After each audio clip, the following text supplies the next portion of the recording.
വികസിത് ഭാരത് സങ്കൽപ് യാത്ര ആലപ്പുഴ ജില്ലയിലെ കുട്ടനാട്ടിൽ പര്യടനം തുടരുന്നു. രാമങ്കരി ഗ്രാമപഞ്ചായത്തിൽ യാത്രയ്ക്ക് ഉജ്ജ്വല വരവേൽപ്പാണ് ലഭിച്ചത്. ഡോക്ടർ MS നവീനൻ പരിപാടി ഉദ്ഘാടനം ചെയ്തു. കർഷകരെ ചടങ്ങിൽ ആദരിച്ചു.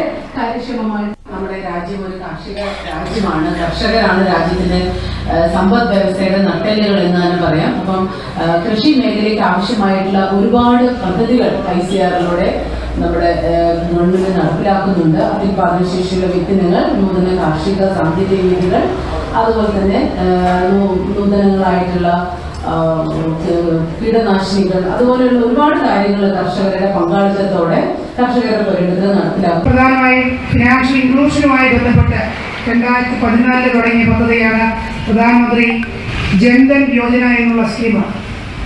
ഈ പദ്ധതിയുടെ ഉദ്ദേശ ലക്ഷ്യം ഒരു കുടുംബത്തിന് ഒരു ബാങ്ക് അക്കൗണ്ട് എന്നുള്ളതാണ്. 10 ലക്ഷം ഗുണഭോക്താക്കൾ അടൽ പെൻഷനിലൂടെ ഒരു കാലത്ത് കേരളത്തിൽ